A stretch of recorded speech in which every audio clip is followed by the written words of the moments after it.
Bienvenue dans les aventures géographiques de Miss Boussole. Avant de partir explorer le monde, n'oublie pas de t'abonner à notre chaîne YouTube et d'activer la petite cloche pour ne rien manquer de nos aventures passionnantes.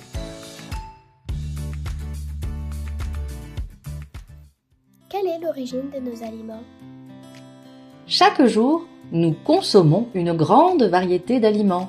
Viande, poissons, fruits, légumes, pain. Savais-tu qu'avant d'arriver dans nos assiettes, les aliments parcourent un chemin plus ou moins long? En effet, certains produits proviennent d'un circuit court. Juste après leur production, ils sont vendus localement.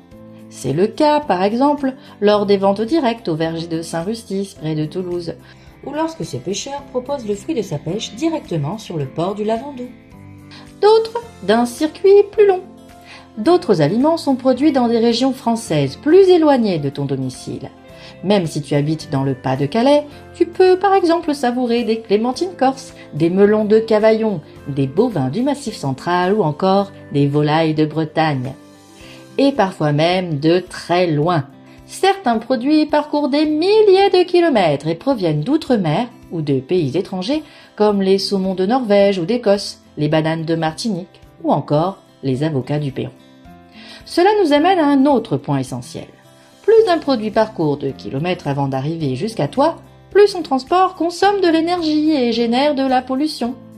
La longueur du circuit a donc un réel impact sur l'environnement. Quels métiers permettent de nous nourrir? Derrière chaque aliment que tu manges, il existe une grande diversité de métiers. D'abord, les agriculteurs, qui produisent la majorité de nos aliments. Certains travaillent dans de petites exploitations familiales, souvent très diversifiées, tandis que d'autres gèrent de grandes fermes où la production est beaucoup plus intensive et parfois organisée en monoculture. Parmi eux, les maraîchers cultivent des légumes frais destinés le plus souvent aux marchés locaux.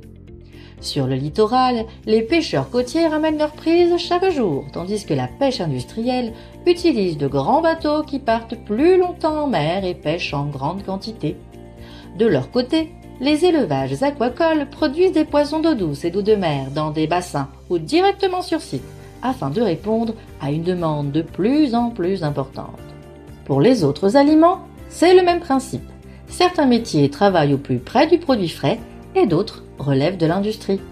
Les artisans boulangers, bouchers, charcutiers et poissonniers préparent eux-mêmes le pain, la viande ou le poisson pour les vendre directement aux particuliers et aux restaurateurs.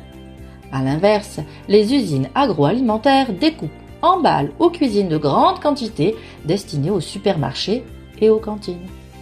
Une fois ces produits prêts, d'autres métiers interviennent encore. Les grossistes qui regroupent des volumes importants et les transporteurs qui assurent la livraison en France et à l'étranger. C'est ainsi que les aliments produits tout près d'ici ou à l'autre bout du monde peuvent arriver dans nos assiettes. Comment consommer pour préserver notre environnement? Aujourd'hui, consommer ne veut pas seulement dire acheter, c'est aussi réfléchir à ce que nous mangeons. Le développement durable nous aide justement à faire des choix plus responsables. Par exemple, manger local fait vraiment la différence. Une pomme achetée chez un producteur de la région a parcouru très peu de kilomètres, quand celle importée a parfois traversé plusieurs pays. Moins de transport, c'est moins de pollution et cela permet aussi de soutenir les agriculteurs proches de chez nous. Manger de saison est tout aussi important.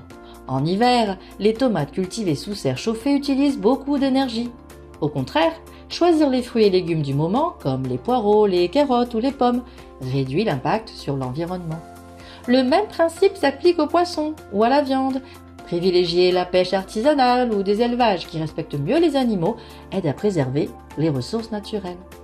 Finalement, chaque geste compte. En choisissant des produits locaux, en favorisant les artisans et en consommant des aliments de saison, nous participons à une alimentation plus durable et plus solidaire pour les producteurs de nos territoires. Tu sais maintenant que les aliments que nous mangeons ont suivi un circuit plus ou moins long avant d'arriver dans nos assiettes. De nombreux métiers interviennent pour assurer un approvisionnement continu. Afin de consommer éco-responsable, préférons le local et les produits de saison.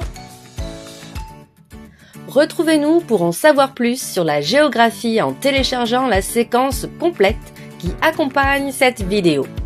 Vous trouverez la fiche de préparation, un quiz, des fiches documentaires pour vos élèves, des exercices, la trace écrite et une évaluation. Utilisez les liens dans la description ou directement sur le site passeeducation.fr.